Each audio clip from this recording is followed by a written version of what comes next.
Bonjour, je m'appelle Mohamed Salah Kores. Dans cette vidéo, je vais essayer de présenter un cours sur le diagramme PERT. Donc, je vais commencer par donner l'utilité et les objectifs de PERT. Après, je vais parler de la structure du diagramme PERT pour entamer un exemple à partir duquel nous allons voir comment construire un diagramme PERT. Et enfin, je terminerai la vidéo par un exercice. Donc, PERT, c'est Program Evaluation Review Technique. C'est un réseau ou c'est un diagramme qui représente l'ensemble des tâches et des étapes d'un projet. Donc, PERT, il permet l'ordonnancement des tâches afin de réduire la durée de réalisation d'un projet. Donc, sans utilisation de PERT, on peut se retrouver avec un nombre parfois important c'est pas le nombre important de tâches, mais un délai important du projet. Et avec l'utilisation de PERT, on peut réduire ce délai de projet. Donc, il permet de réduire la durée de réalisation de projet. Il permet aussi de respecter les délais de réalisation du projet et optimiser la gestion des ressources. En ce qui concerne la structure du réseau PERT, donc le réseau PERT est constitué d'un ensemble de tâches, comme vous voyez ici dans le schéma. Il y a les tâches, là, par exemple la tâche A, la tâche B, la tâche C, D et E. Et ces différentes tâches sont interconnectées par des étapes. Donc ce schéma, il montre par exemple que le projet concerné par ce diagramme PERT, le début du projet, il commence par la tâche A. Et après avoir terminé la tâche A, on passe directement à la tâche B et la tâche C. Et la tâche B, elle est suivie de la tâche D, la tâche C est suivie de la tâche E, et après la tâche D et la tâche E, nous aboutissons à la fin du projet. Bien sûr, comme vous voyez ici, il y a un certain nombre d'informations qui sont portées aussi par le diagramme. Par exemple, ici, vous avez 2, 3, 4, ainsi de suite. Ce sont des numéros qu'on donne aux différentes étapes. Ce sont des numéros d'ordre, rien d'autre. Et il y a aussi d'autres informations qu'on va mettre dans ces emplacements ici. Donc, nous allons revenir sur ce schéma pour voir comment construire ce diagramme PERT. Donc, un réseau PERT possède toujours une étape de début et une étape de fin. Et la lecture du réseau PERT, il se fait de la gauche vers la droite. Donc, début, la tâche A, et après on passe pour les étapes qui sont le plus à gauche, de plus en plus, le plus à droite de plus en plus, pardon. Une tâche est représentée une seule fois sur le réseau PERT. Donc on ne peut pas retrouver la tâche, ou bien une tâche qui se trouve plusieurs fois dans des endroits du réseau. Donc elle est utilisée une seule fois. Donc nous allons voir la tâche. Donc la tâche, c'est quoi? C'est une série d'activités caractérisées par un début, une fin. Parfois, on ajoute à la tâche des éléments d'entrée et des éléments de sortie, ce qu'on appelle les livrables. De toute façon, la tâche est représentée à l'aide d'une flèche orientée qui porte le nom de la tâche et la durée de la tâche. Par exemple, ici, la tâche A, elle est de 20 unités de temps. Il peut s'agir de 20 jours par exemple, 20 semaines, 20 mois, 20 années. Ça dépend de la taille du projet. C'est très rarement on utilise les années, c'est très rare parce que généralement les projets ça peut aller dans la plupart des cas jusqu'à 5 ans. Donc le plus utilisé ce sont les jours, les semaines et les mois pour la représentation bien sûr des durées des différentes tâches d'un projet. Maintenant pour l'étape, vous voyez ici que dans l'étape, il y a 3 zones. La première zone ici, je vais choisir un stylet. La première zone ici, elle est réservée pour le numéro de l'étape. C'est un numéro d'ordre. Par exemple, 1, 2, 3, 4. On peut les appeler par exemple A1, A2, ainsi de suite. Mais de toute façon, généralement, ce sont des nombres qu'on utilise ici pour numéroter l'étape. Ce qui est important, c'est ici, c'est les autres zones qui sont réservées pour les dates. Donc nous avons deux dates. Nous avons une date au plus tôt et une date au plus tard. Et je vais essayer d'expliquer sur l'autre schéma parce que une étape, généralement, elle constitue soit le début d'une tâche ou bien la fin d'une tâche.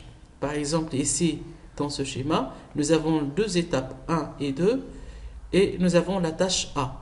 Donc, la tâche A est délimitée par l'étape 1 et l'étape 2. A, il commence à l'étape 1 et il se termine à l'étape 2. Donc, le 15 ici, puisqu'il est à gauche, comme ici, il représente une date au plus tôt. Et 20, il représente une date au plus tard. La même chose ici. 25, il représente la date au plus tôt. Et 40, il représente la date au plus tard. Il y a une information très intéressante qu'on va ajouter à ce schéma pour pouvoir expliquer tous ces détails. Donc ça, l'étape 1, elle est considérée comme une étape de début.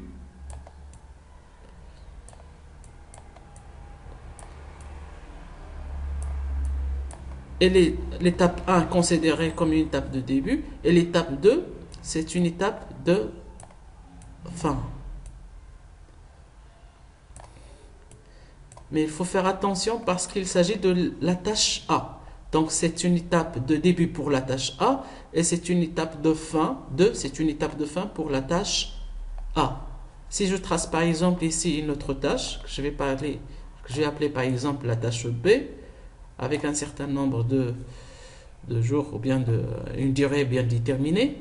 Donc l'étape 2, il ne constitue plus une étape de fin, mais il s'agit d'une étape de début pour la tâche B. Donc la tâche ou bien l'étape de début, c'est l'étape qui se trouve à l'origine de la représentation de la tâche. Et l'étape de fin, c'est l'étape sur laquelle pointe la tâche. C'est-à-dire qu'elle se trouve à la destination de la représentation de la tâche. De toute façon, début ou fin, c'est par rapport à une tâche bien déterminée. Donc, pour déterminer cette date, on peut dire qu'il s'agit d'une date au plus tôt. Donc, mais c'est une date de début aussi. Donc, on peut dire qu'il s'agit d'une date de début, voilà, au plus tôt de la tâche A. Et ici, 20, elle constitue quoi? C'est toujours une date de début, mais cette fois-ci, au plus tard de la tâche A. Dans l'autre côté, pour voir ici le 20, c'est quoi? C'est la date de fin, parce qu'il se trouve à l'extrémité de la tâche A. Donc c'est une date de fin, puisqu'il est à gauche, c'est la date de fin au plus tôt de la tâche A. Et 40, bien sûr, il va s'agir de la date de fin au plus tard de la tâche A.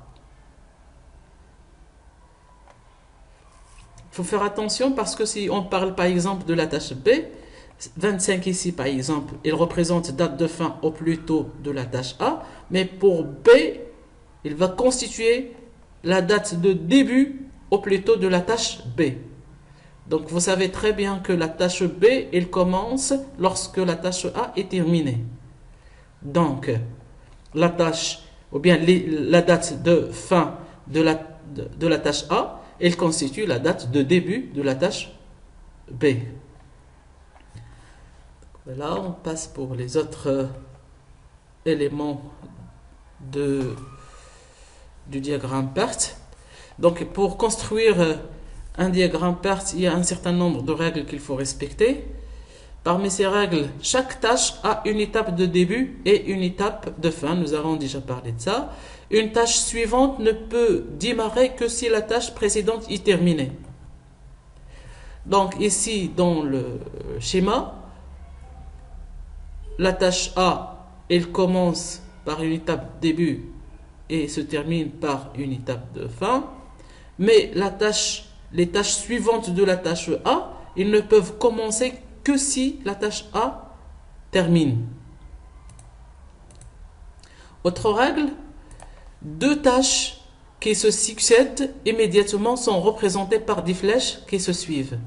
Donc, il est très bien clair ici sur le schéma que la tâche A, elle précède la tâche B. Ou bien, B, c'est la tâche suivante de la tâche A. A est la précédente de la tâche B, et B, c'est la suivante de la tâche A. Les deux tâches A et B sont dites simultanées. Qu'est-ce que ça veut dire simultanées? Ça veut dire qu'elles sont exécutées en même temps. Donc la tâche A et la tâche B ici, elles sont simultanées parce qu'ils prennent leur origine de la même étape 1. Donc s'il y a d'autres tâches avant l'étape 1, donc A et B ne peuvent commencer que après la fin de la tâche qui les précède.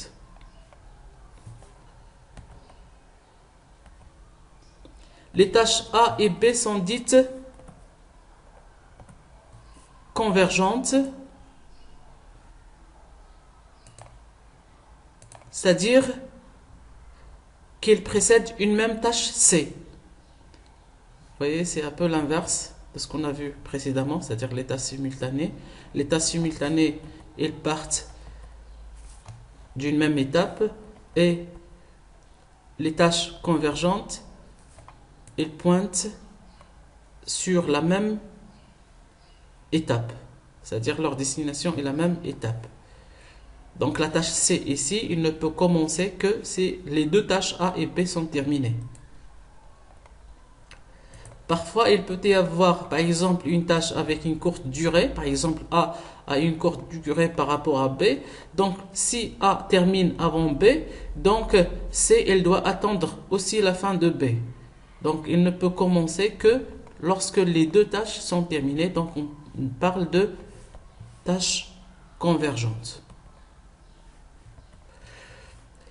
Maintenant, si vous voulez, nous allons essayer de voir comment exploiter toutes ces informations pour remplir notre diagramme ou bien notre réseau PERT, en utilisant bien sûr les dates au plus tôt et les dates au plus tard. Vous voyez ici, lorsqu'on dessine un diagramme ou bien un réseau PERT, on commence généralement par l'étape début et on se termine par l'étape fin. Et pour l'étape début, on donne toujours les valeurs 0. 0 comme date de début au plus tôt et 0 comme date de début au plus tard. Donc, on doit déterminer les dates au plus tôt et les dates au plus tard pour toutes les tâches du diagramme. Parce que ça va nous aider énormément dans la définition d'autres éléments de notre diagramme.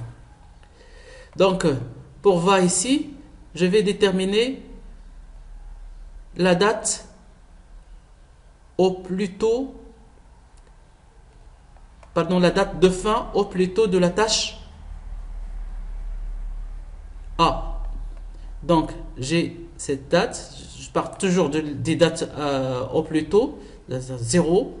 Je vais ajouter la valeur de la durée de la tâche A. Donc 0 plus 20, ça va donner 20. Donc ici, je vais mettre 20.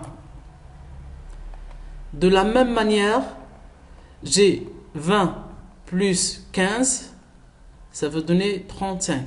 Donc je mets ici 35. J'ai 20 plus 12, ça donne 32. Je mets ici 32. Et j'ai 35 plus 10, ça donne 45. Et 32 plus 25, ça donne 57. Donc je vais choisir la valeur la plus grande. Lorsque j'ai plusieurs tâches qui pointent sur une même étape, donc je dois choisir la date la plus grande. Donc 37 et 45, ici c'est 57. Je vais mettre 57 parce que 57 est plus grande que 45, c'est-à-dire 35 plus 10. Maintenant, lorsque je termine, lorsque j'arrive à la fin, je reproduis la même valeur ici, dans la date au plus tard. Donc ici, je vais mettre 27.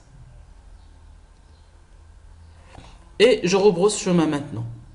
J'ai 57 moins 10, ça donne 47.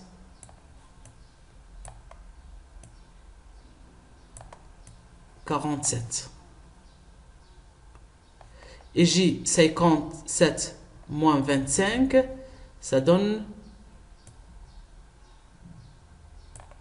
32. Ici, j'ai 32 moins 12, ça donne 20, mais il faut remarquer aussi que de l'étape 2, ils partent deux flèches. Ils partent, je dis bien, ils partent. Lorsque nous avons défini la date au plus tôt, nous avons vu dans cet exemple qu'ils pointent ici. C'est la tâche D et la tâche E, ils pointent ici. Donc nous avons choisi ici la plus grande valeur. Dans le cas contraire, maintenant nous allons choisir la plus petite valeur. Lorsqu'il y a plusieurs tâches qui partent de la même étape, on va essayer de choisir la plus petite valeur. Donc nous avons 32 moins 12, c'est 20. Et 35 moins 15, c'est 20. Ici, on n'a pas de problème puisque les deux valeurs, elles sont les mêmes. Donc on va mettre 20 sans problème. Donc voilà, nous avons déterminé maintenant les dates, les différentes dates de notre diagramme PERT. Il faut remarquer ici la date 57. Donc 57, c'est quoi? C'est la date de fin de notre projet. Donc ce projet il va prendre un nombre de 57 jours par exemple pour terminer s'il s'agit de durée ici en jours. Donc vous voyez qu'avec le diagramme PERT, il nous permet premièrement, parmi les informations les plus intéressantes données par PERT, c'est le délai de réalisation ou bien la date de fin d'un projet. Il y a d'autres informations bien sûr qu'on peut tirer à partir du diagramme qui sont par exemple la marge totale, la marge libre et le chemin critique. Nous allons voir par la suite, nous allons retourner sur le schéma pour déterminer ces différentes informations. Donc on va continuer sur la suite. Voilà, on est arrivé où? Oui, ça, c'est les tâches fictives. Donc, nous allons revenir vers la tâche fictive.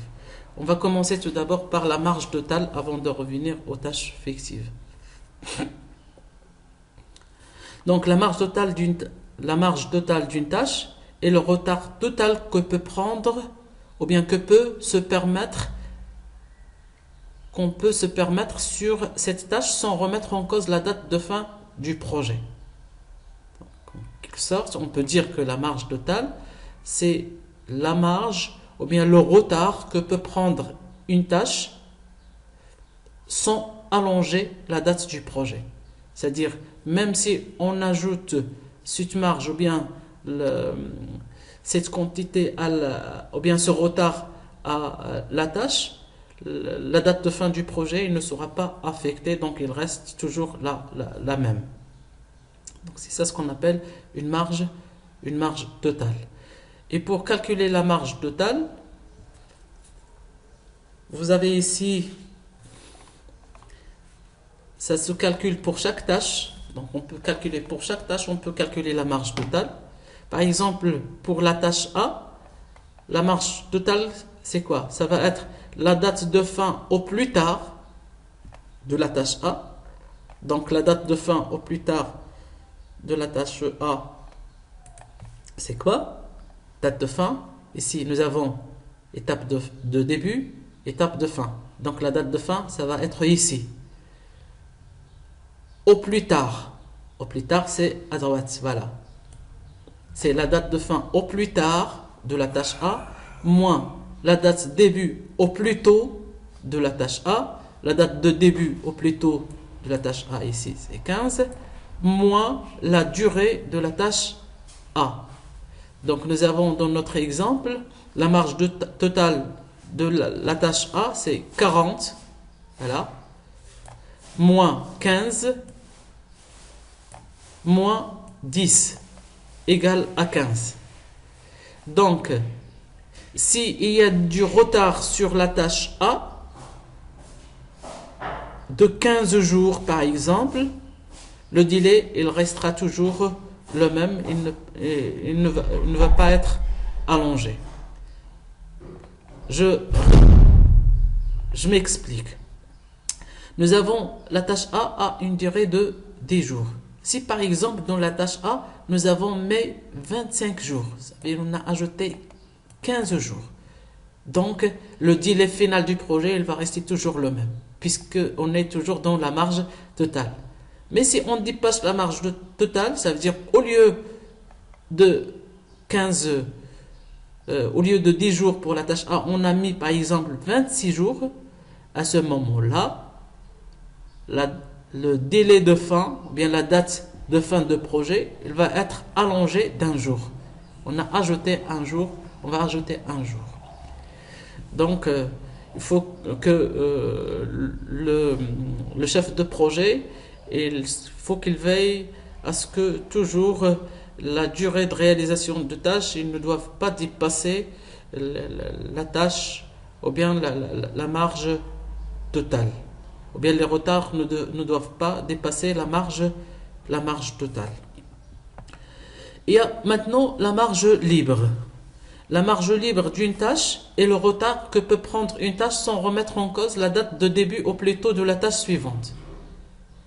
Donc si dans la marge totale, il y a influence sur la date de fin du projet, la marge libre, elle a une influence sur la date de début de la tâche suivante.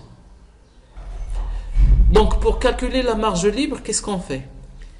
On la calcule aussi comme la marge totale par rapport aux différentes tâches. Donc à chaque tâche du projet, on peut calculer la date ou bien la marge libre. La règle c'est quoi? C'est ça. On a la marge libre d'une tâche, c'est la date de fin au plus tôt. C'est la date de fin au plus tôt, c'est là. Moins la date début au plus tôt, c'est ça. Moins la durée. La marge totale, nous avons la date de fin au plus tôt moins la date de début. Pardon, la date de fin au plus tard moins la date de début au plus tôt moins la durée. Pour la marge libre, on a la date de fin au plus tôt moins la date de début au plus tôt moins la durée de la tâche. Dans notre exemple ici, la marge totale de la tâche A, c'est 25, c'est-à-dire la date de fin au plus tôt de la tâche A, moins 15, c'est-à-dire la date de début au plus tôt de la tâche A, moins la durée de la tâche A. Donc 25 moins 15 moins 10 égale à 0. Nous avons ici que la marge libre est égale à 0. Ça veut dire que si la tâche A prend du retard de 1 jour, c'est-à-dire au lieu de 10 jours, il elle s'est réalisée dans 11 jours. Donc, la tâche suivante, imaginons par exemple, il s'agit d'une tâche B, la tâche suivante, il va prendre du retard de début. C'est-à-dire, il est prévu pour qu'elle démarre à la date 25, il ne va démarrer qu'à la date 26, parce que la tâche A dépassé sa marge libre qui est 0 d'un jour. Si au lieu de 11 jours, il a fait 13 jours par exemple, donc la tâche B il va être décalée de 3 jours par rapport à sa date de début planifiée. Maintenant le chemin critique. C'est quoi le chemin critique? Le chemin critique, c'est la succession de tâches enclenchées entre elles sans marge depuis le démarrage jusqu'à la fin du projet. C'est-à-dire, c'est la suite des tâches dont la marge totale égale à 0, dès le début jusqu'à la fin du projet. Si on revient par exemple à notre schéma sur lequel nous avons travaillé les différentes dates, nous allons voir ici. Je vais choisir mon stylet. Donc, c'est quoi le chemin critique? Le chemin critique, il est constitué par les tâches dont la marge totale égale à 0. Je vais calculer la marge totale des différentes étapes. On va commencer par exemple par la tâche A. On va essayer de calculer les marges. Et après la tâche B, la tâche C, la tâche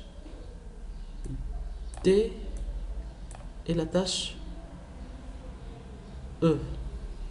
Pas de place. Excusez-moi, j'ai pas de place. Donc pour la tâche A, la marge totale c'est quoi? C'est 20 moins 0 moins 20. Donc la marge totale, on calcule ici la marge totale de toutes ces tâches. Donc égale à 20 moins 20 égale à 0. La tâche B, la marge totale c'est 47 moins 20 moins 15. Donc 47 moins 15 c'est 32. 32 moins 20 c'est 12.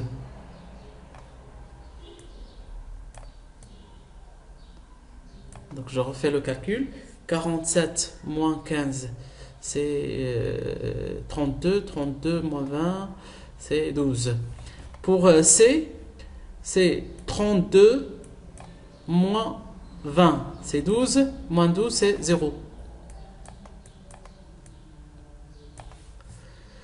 Pour D, nous avons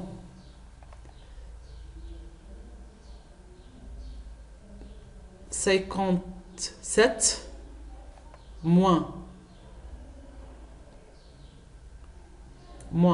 35, ça fait combien? 37 moins ça fait 22. Moins 10, ça fait 12. C'est bien ça? 37 moins 27, c'est... Oui, c'est ça, c'est 22. Donc nous allons faire le calcul maintenant pour la tâche E. C'est la tâche E qui reste. Donc nous avons 47 moins 32, c'est 25. Moins 25, c'est 0. Donc c'est 0. Donc les tâches qui ont une marge libre égale à 0, c'est quoi? Nous avons A. La tâche A a une marge libre égale à 0. La tâche C a une marge libre égale à 0.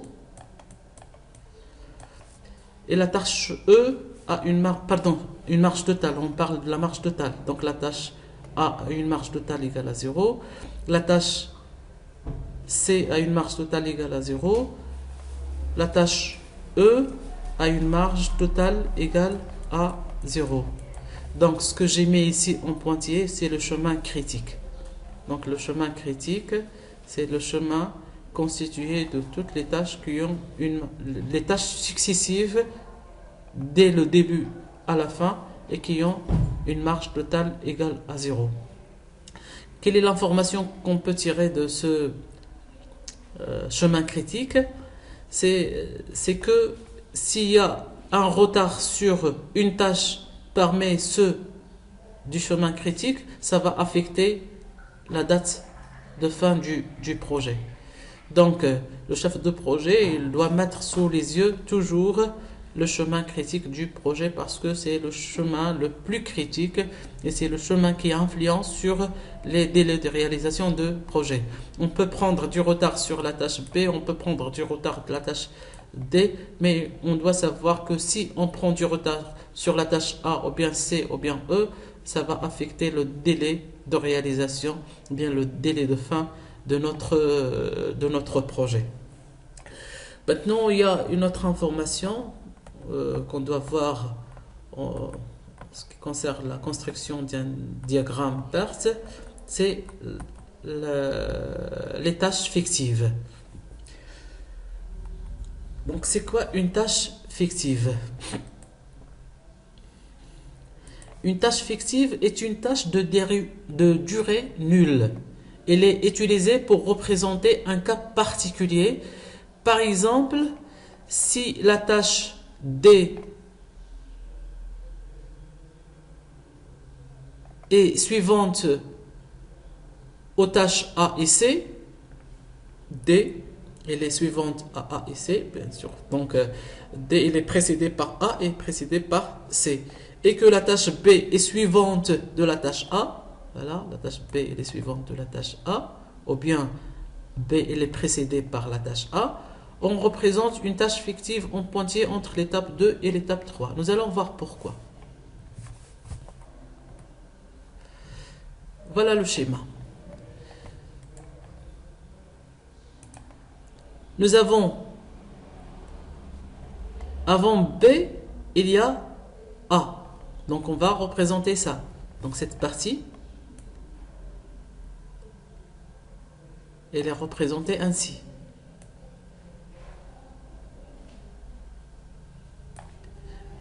La tâche A est avant la tâche B.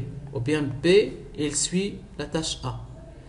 Dans l'autre partie, nous avons avant D, il y a C. Voilà, avant D, il y a C. Il n'y a pas de problème jusqu'à maintenant.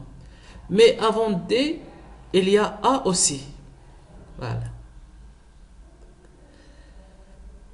Donc, comment je vais représenter que A, il précède D. Ou bien avant D, il y a A. Donc, je vais reprendre le schéma ici pour bien comprendre la chose. Nous avons avant B,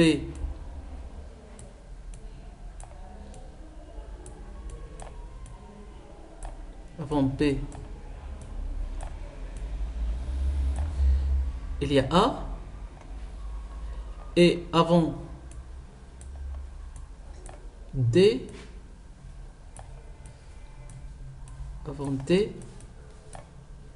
il y a C. Mais avant D, il y a aussi A. A, elle est déjà représentée ici. Normalement, on doit mettre A, il doit pointer ici aussi. A et pointe. Mais on n'a pas le droit de faire ça puisque une tâche, elle est représentée une seule fois sur le diagramme. Donc, qu'est-ce qu'on va faire? On va utiliser une tâche fictive qui va de A ici. On va la représenter en pointillé, comme ça. On va dire qu'il s'agit par exemple de la tâche A' avec une durée 0. Et on doit effacer cette partie. Donc, ça n'existe pas dans le schéma. Donc, c'est ça l'utilité d'une tâche fictive.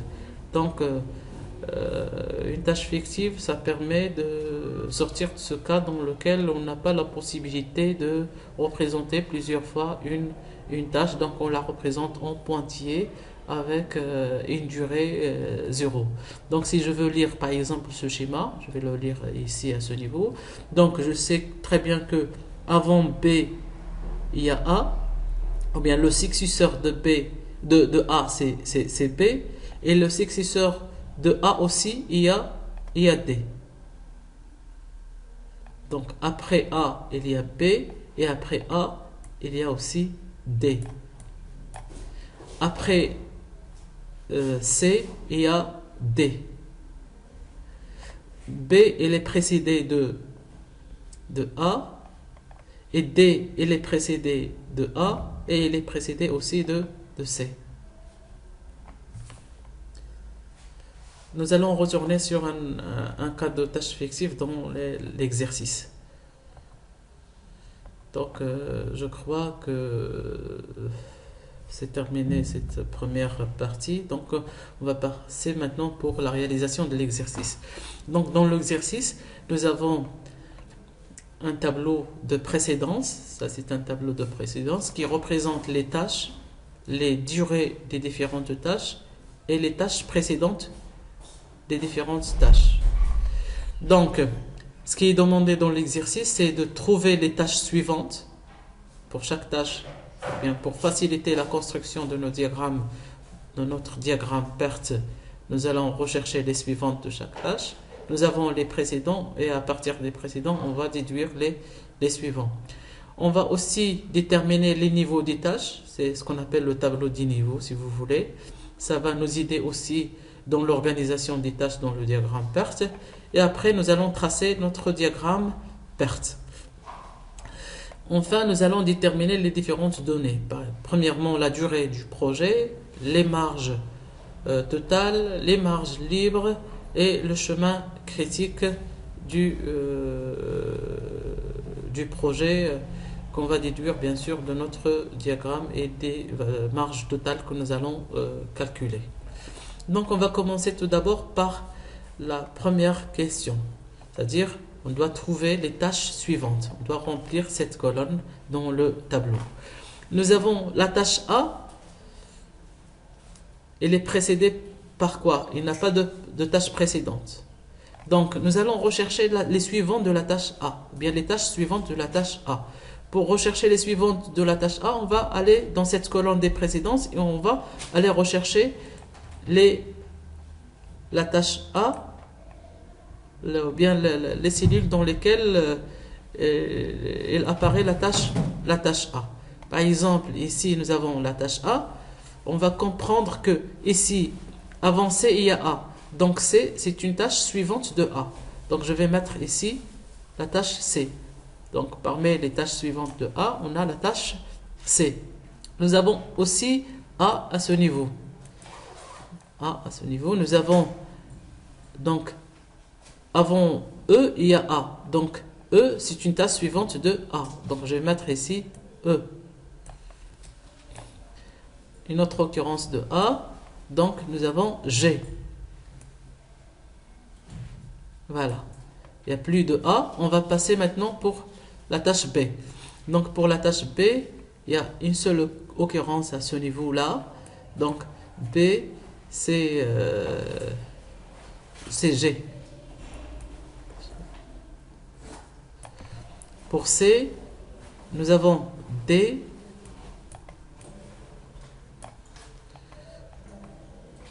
Nous avons F. Voilà. Pour D, nous avons I.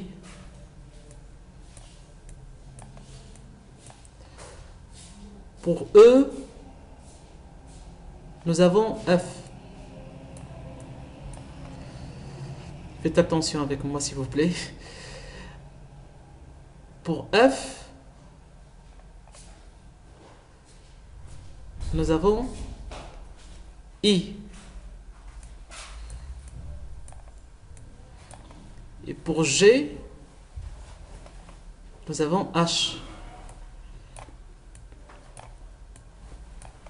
Pour H, ce qu'on a ici, il n'y a pas de H ici. Donc H, c'est une tâche finale. Hein. Donc on va mettre un tiret ici, puisqu'il n'a pas de suivant. Et pour I, voilà, il n'y a pas de I aussi. Donc H et I sont deux tâches finales. On va représenter des zéros. Donc nous avons trouvé maintenant les suivants, les différentes tâches. On passe à la deuxième question, les niveaux de tâches. Donc maintenant, pour retrouver le niveau des tâches, on va commencer tout d'abord par les tâches qui n'ont pas de précédent.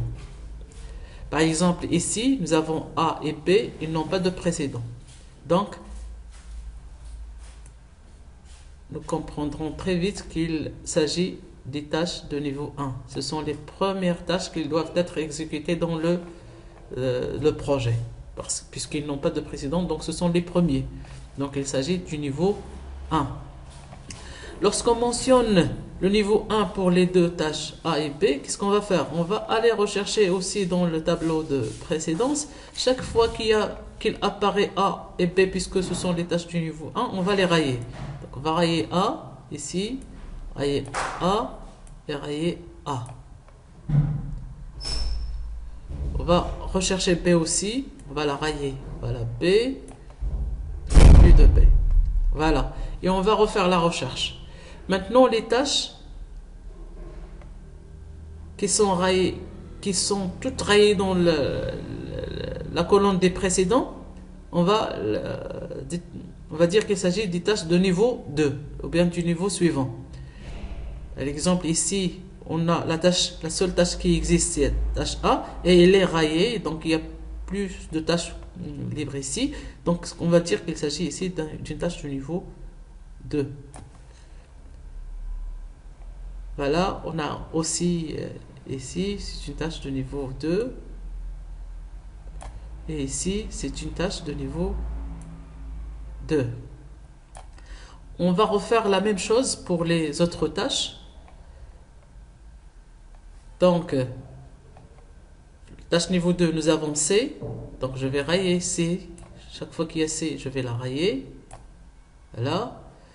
On a une autre tâche de niveau 2, c'est la tâche E. Chaque fois qu'il y a E, je vais la rayer. Voilà. On a la troisième tâche de niveau 2 ici, c'est G. Chaque fois qu'il y a G, je vais la rayer. Et comme ça, je vais déterminer les tâches de niveau 3. Donc la première tâche de niveau 3, je vais commencer par ici, c'est la tâche D. Donc la tâche D, c'est une tâche de niveau 3. On a aussi la tâche F, ça va être de niveau 3. La tâche H, pardon, c'est une tâche de niveau 3. Voilà. Et je recommence la même chose. Nous avons 3C, D. Chaque fois qu'il y a D, je vais la rayer. Ici, F, je vais la rayer. Et ici, H, il n'y a pas de H. Donc voilà. Ce qui reste ici, c'est la tâche I, ça va être de niveau 4. Donc la tâche I, c'est une tâche de niveau 4. Donc voilà, maintenant je détermine les différentes tâches. Qu'est-ce qu'il reste maintenant? Il reste de passer à la construction du réseau PERT. Donc on va se servir de ce tableau pour construire le réseau PERT. Je vais essayer d'utiliser un logiciel pour la réalisation de ce réseau. Maintenant, après la réalisation des tableaux, du tableau des précédences, des suivants et des niveaux, nous allons continuer notre travail sur la construction du diagramme PERT en réalisant c'est-à-dire le réseau, c'est-à-dire les différentes tâches et les différentes étapes qui sont interconnectées entre eux. Donc on va commencer, on va utiliser le tableau pour faire ce travail.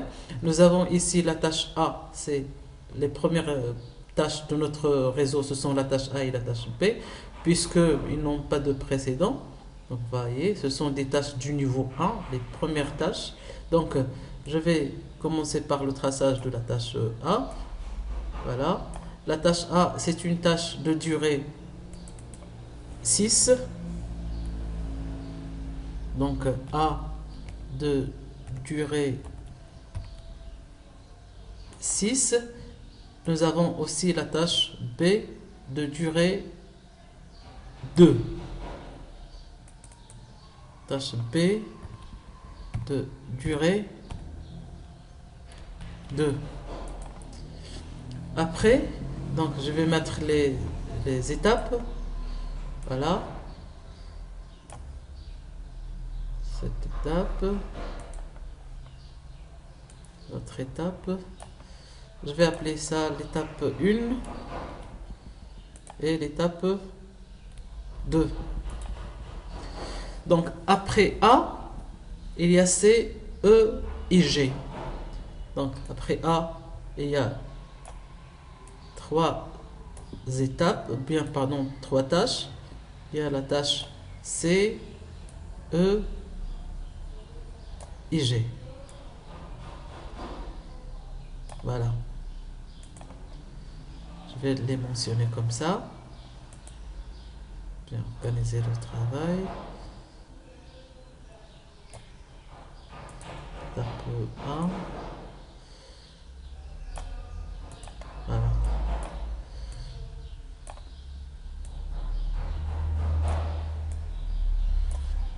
Donc, ça, c'est l'étape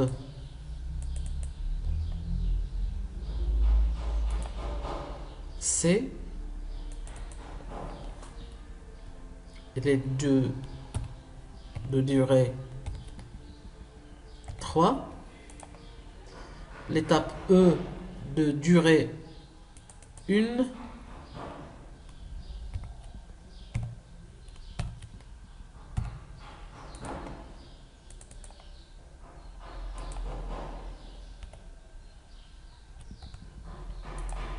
Et l'étape G de durée 2. G de durée 2.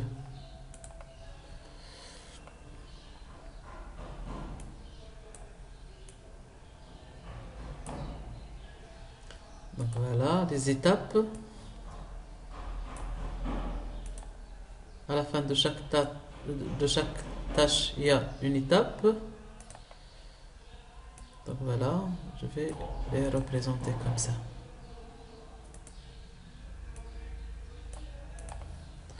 Je vais choisir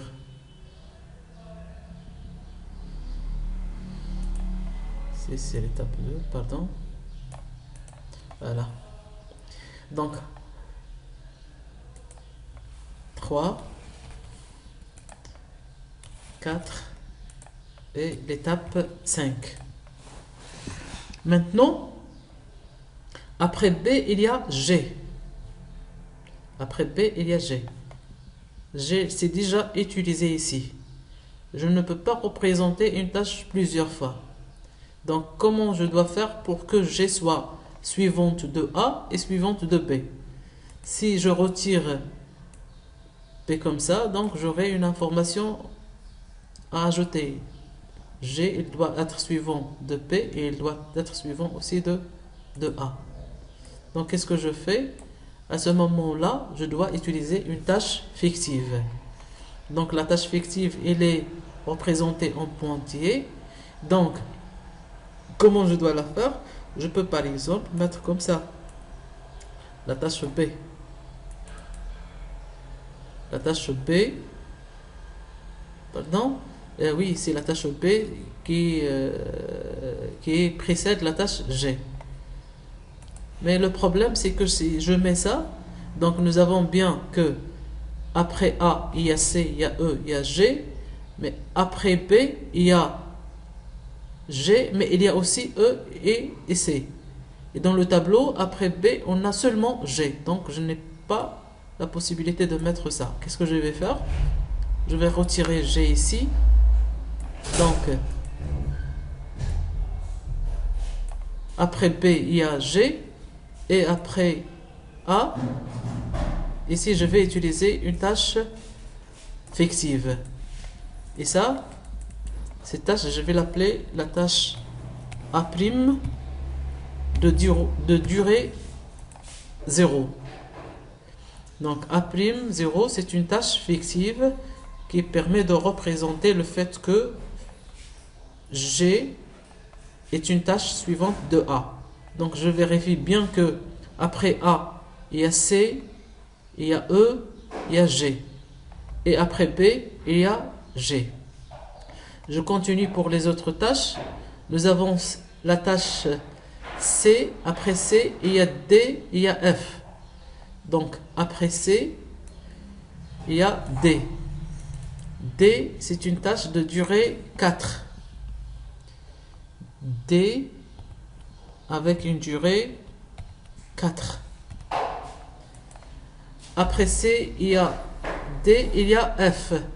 Donc je dois représenter aussi la tâche F. Donc la tâche F est une tâche de durée 7. Voilà. C'est bien pour l'instant. Et après D, nous avons la tâche I. Donc je fais la représentation de... Je fais tout d'abord un copier-coller, comme ça j'aurai d'autres tâches, parce que j'aurai besoin d'autres tâches, d'autres étapes, pardon. Voilà. Ici, j'ai l'étape de fin de la tâche F. Voilà. Nous avons dit que après D, il y a I. Voilà. Et I avec une durée de 4. I avec une durée de 4. Après E, il y a F. Après E, il y a F. F, c'est déjà utilisé ici, comme vous le voyez sur le schéma. Après E, il y a F. Donc, je peux utiliser une tâche fictive.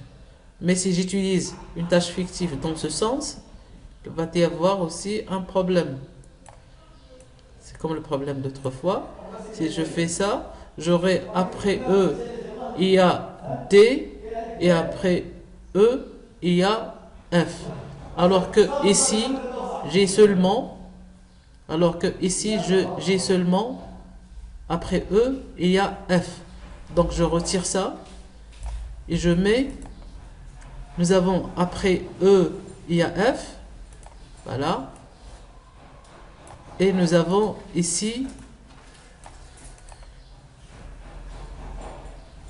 après C, il y a D et il y a F. Donc j'utilise la tâche fictive dans l'autre sens. Je vais appeler C.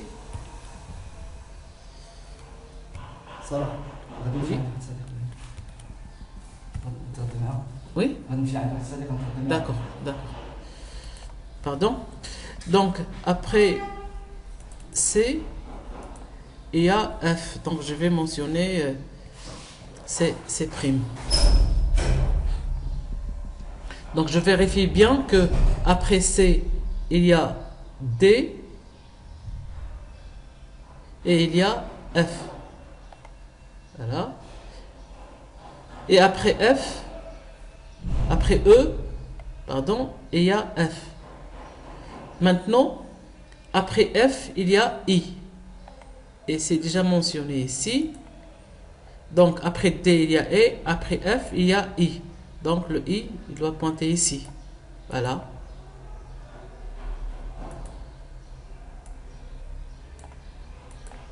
Il reste maintenant, après G, il y a H. Voilà. H avec une durée de 3.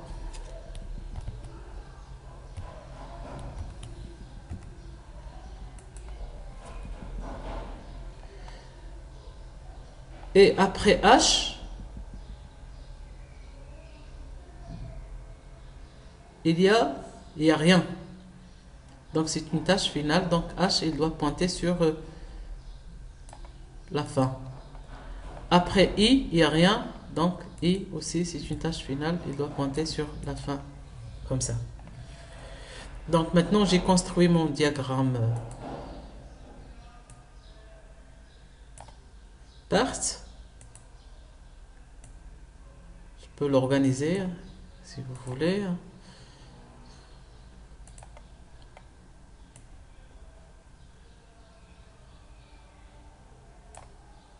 Voilà. Je vais la faire descendre ici un tout petit peu pour qu'il soit un peu. Voilà. Voilà. Maintenant, qu'est-ce qu'il reste?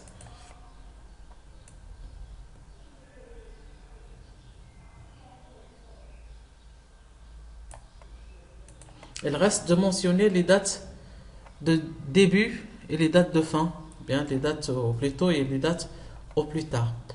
On commence ici par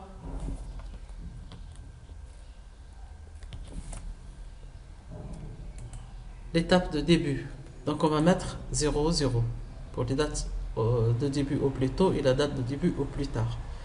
Maintenant, nous allons voir ici la tâche A a une durée de 6. Donc 0 plus 6, ça va donner 6.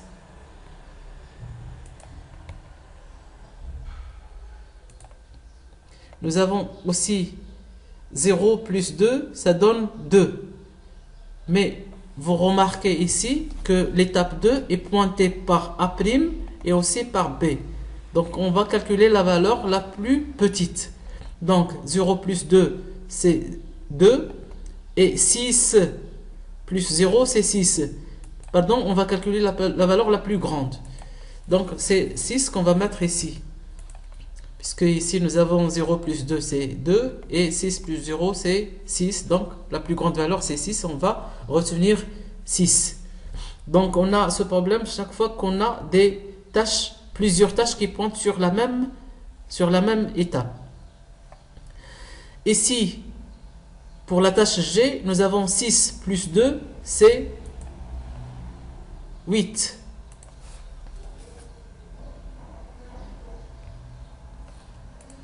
Vous remarquez ça? 6 plus 2, c'est 8. Et 6 pour la tâche C, 6 plus 3, c'est 9.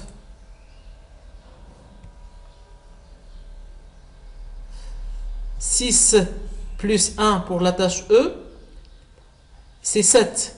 Mais on remarque aussi que nous avons une tâche fictive ici qui pointe aussi sur l'étape 4. Donc 7 en comparaison avec 9, 9 plus 0 c'est 9. Donc on va retenir la valeur la plus grande, c'est 9. Ici, nous avons 9 plus 4, c'est 13. Et 9 plus 7, c'est 16. Donc on va retenir la valeur 16. Ici, nous avons 8 plus 3, c'est 12. Et 16 plus 4, c'est 20. Donc on va retenir la valeur 20, la valeur la plus grande. Donc 20, c'est la date limite du projet. C'est la date de fin du projet. Donc là, avec cette valeur, on va constater très bien que le projet va prendre 20 jours, par exemple, pour terminer, s'il s'agit bien des durées qui sont comptées en jours. Lorsqu'on arrive à la fin, à la date fin du projet, on va la reproduire dans l'autre côté, c'est-à-dire dans la date au plus tard. Donc, je vais reprendre cette date ici. Maintenant, pour calculer les autres dates, on va rebrosser chemin. Donc, nous avons ici 20, cette fois-ci moins 3, ça va donner 17. Nous avons 20 moins 4, c'est 16.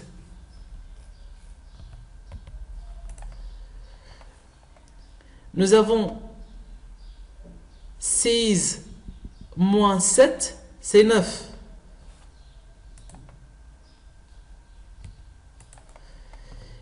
Ici, nous avons 6 moins 4, c'est 12. Mais aussi, on peut remarquer que 9 moins 0, c'est 9.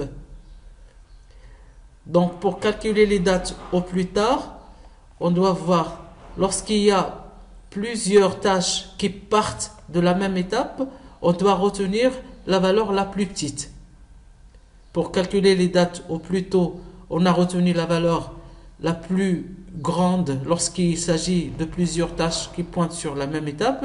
Ici, dans le calcul de la valeur de la date au plus tard, on va retenir la valeur la plus petite pour les tâches qui partent de la même étape. Ici, nous avons 16 moins 4, c'est 12. Nous avons 9 moins 0, c'est 9. Donc, on va retenir la valeur 9. Ici, nous avons aussi deux tâches qui partent de l'étape 1. La tâche E et la tâche C. Donc, nous avons 9 moins 3, c'est 6. Et 9 moins 1, c'est 8. Donc, on va prendre la valeur la plus petite, c'est la valeur 6. Il reste maintenant ici, nous avons 17 moins 2, c'est 15.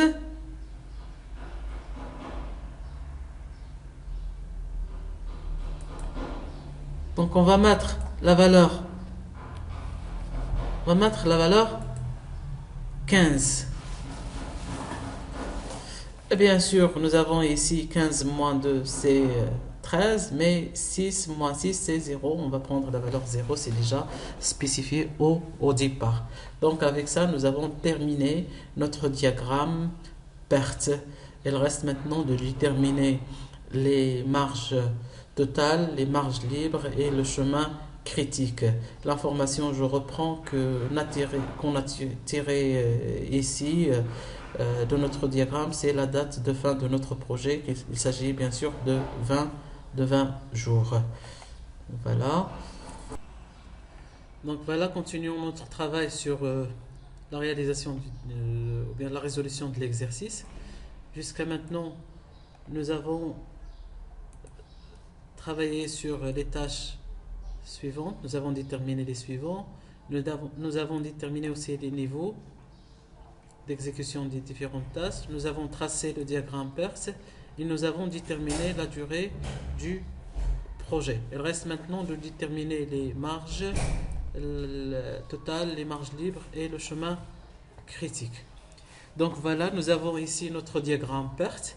Nous avons un tableau dans lequel on va essayer de calculer les différentes marges totales et libres. Donc nous allons commencer par la marge totale. Pour un petit rappel sur la marge totale, nous avons dit que la marge totale, il s'agit de la date de fin au plus tard d'une tâche, moins la date de début au plus tôt, moins la durée de la tâche. Donc commençons par la tâche A. La tâche A, il est là. Donc la marge totale de la tâche A, c'est la date de fin au plus tard de la tâche A, qui est égale à 6, moins la date de début au plus tôt de la tâche A, qui est égale à 0, donc moins 0, moins la durée de la tâche A, qui est égale à 6. Donc la marge totale de la tâche A égale à 0. Pour la tâche B, la marge totale, c'est la date au plus tard, ou bien la date de fin au plus tard de la tâche B, qui est égale à 15, moins la date de début au plus tôt de la tâche B, qui est 0, donc moins 0, moins la durée de la tâche B, qui est égale à 2, donc moins 2. Donc la marge totale de la tâche B égale à 13. De même pour la tâche C.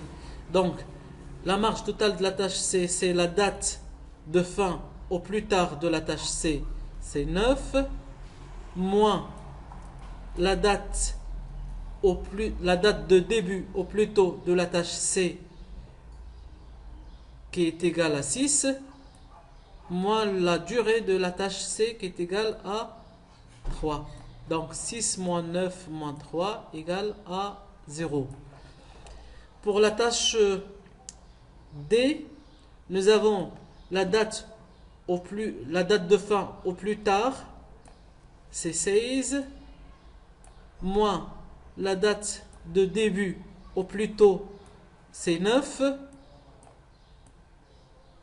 moins la durée de la tâche D qui est égale à 4. Donc 16 moins 9, c'est 7, moins 4, c'est 3. Maintenant, nous allons voir pour la tâche E. La date de fin au plus tard de la tâche E, c'est 9, moins la date de début au plus tôt. Donc je reprends, c'est pour la tâche E, c'est la date de fin au plus tard, qui est 9, moins la date de début au plus tôt, qui est 6, moins la durée de la tâche E, qui est bien 1. Donc 6 ou bien 9 moins 6, ça fait 3, moins 1, ça fait 2. Pour la tâche F, la tâche F, elle est là. Donc c'est 16 moins 9. C'est 16 moins 9 moins 7 égale 16 moins 9, c'est 7, moins 7 c'est 0. Donc la marge totale c'est 0. Pour G, elle est là. La date de fin au plus tard c'est 17, moins la date de début au plus tôt c'est 6, moins la durée de la tâche c'est 2. Donc elle est égale à 17 moins 6 c'est 11, moins 2 c'est 9. Pour H, nous avons 20 moins 8 moins 3 égale à 9. Il reste la tâche I, donc c'est 20 moins 16, 20 moins 16 moins 4 égale à 0. Donc ça c'est pour les marges totales. Maintenant pour la marge libre. On va reprendre pour la tâche A. La marge, ou bien je rappelle tout d'abord pour la marge libre. La marge libre c'est quoi? C'est la date de fin au plus tôt de la tâche moins la date de début au plus tôt de la tâche moins la durée de la tâche. Donc pour la tâche A, la marge libre c'est 6, c'est-à-dire la date de fin au plus tôt moins la date de début au plus tôt moins la durée de la tâche. Si c'est 0, si c'est 6. Donc égal à 0.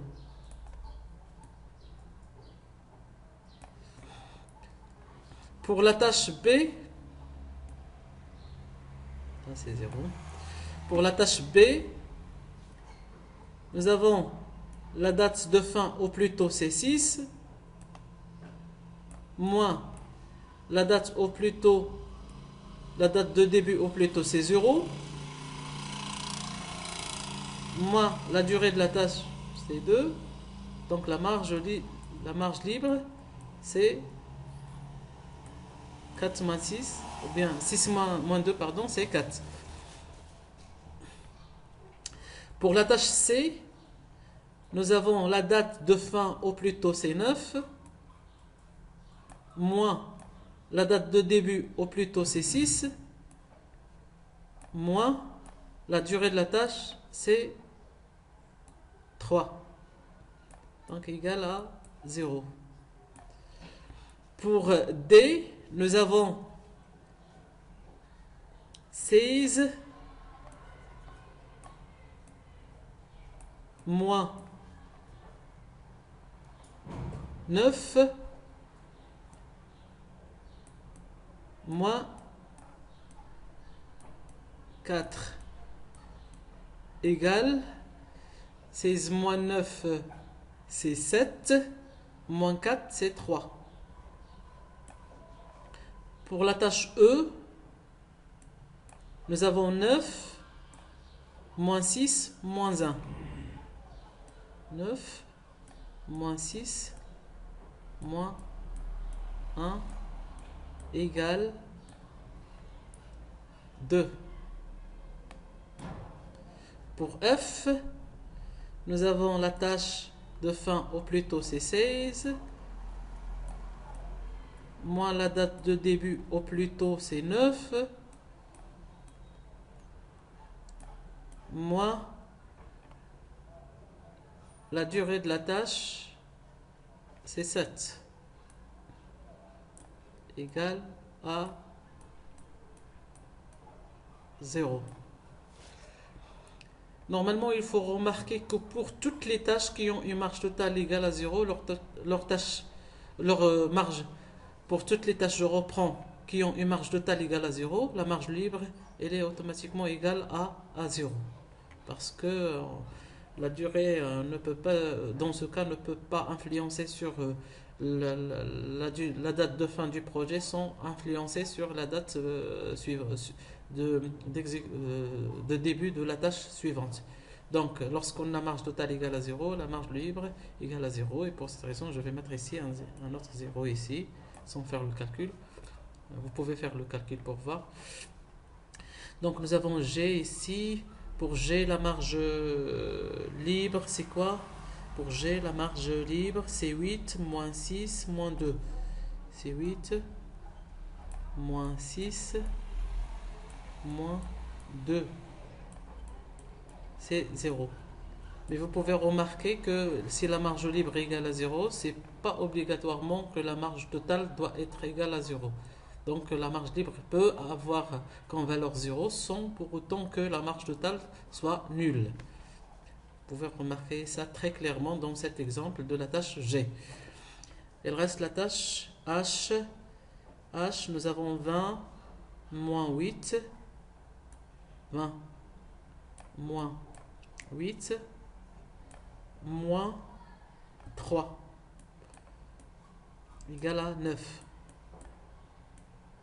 Donc voilà, nous avons calculé maintenant les marges totales et les marges libres. Il reste maintenant à déterminer le chemin critique. Pour déterminer le chemin critique, le chemin critique il est composé des tâches qui ont une marge, ou bien de la succession de tâches, c'est-à-dire les tâches qui sont successives depuis le début jusqu'à la fin et qui ont une marge totale égale à 0. Je vois ici que la tâche A une marge totale égale à 0.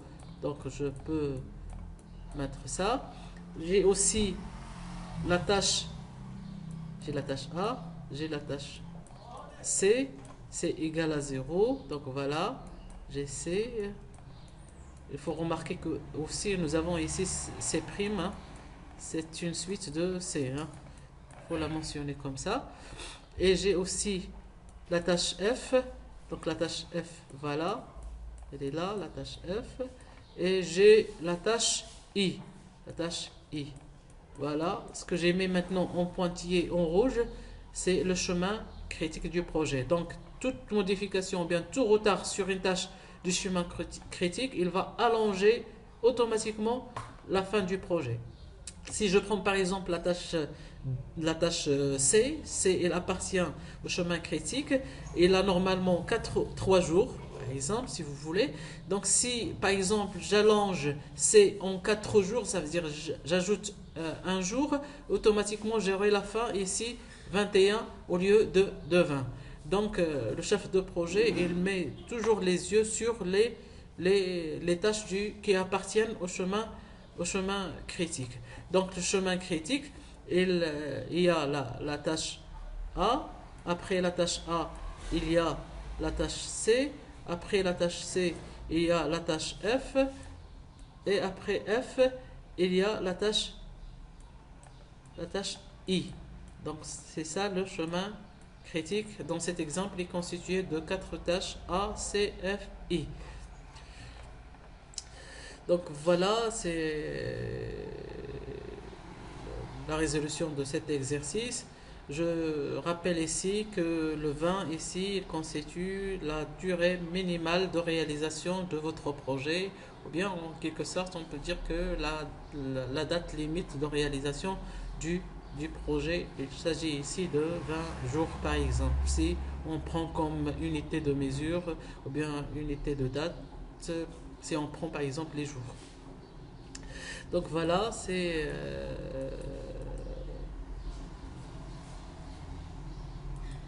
terminé. Cette présentation, elle reste un autre exercice qui demande une autre fois de calculer les suivants, de calculer le niveau, de tracer le diagramme PERS, de trouver la durée du projet, les marges totales, les marges libres, le chemin critique. Vous pouvez réaliser vous-même cet exercice.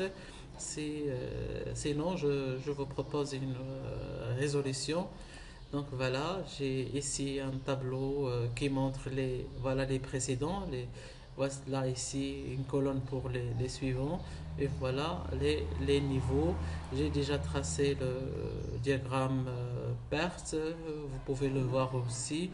Vous avez comme durée minimale du projet 107 jours. Voilà, ici. Il est mentionné à ce niveau. Et le chemin critique, il est mentionné en pointillé. Pour voir quelques informations sur les tâches, vous avez ici, je travaille sur les tâches D et K. C'est un exercice qui a été posé au BTS, je crois. Oui, c'est l'année de formation 2017-2018 pour l'option de développement de BTS. Donc vous avez ici le D et K, vous avez ici la date de début au plus tôt, la date de fin au plus tôt, vous avez la date de début au plus tard et la date de fin au plus tard pour les tâches toujours D et K, et vous avez ici un calcul des marges totales et les marges libres. C'est ici les différentes tâches qui appartiennent au chemin critique. Donc voilà, je vous remercie pour votre attention et à la prochaine, Inch'Allah, sur une autre vidéo.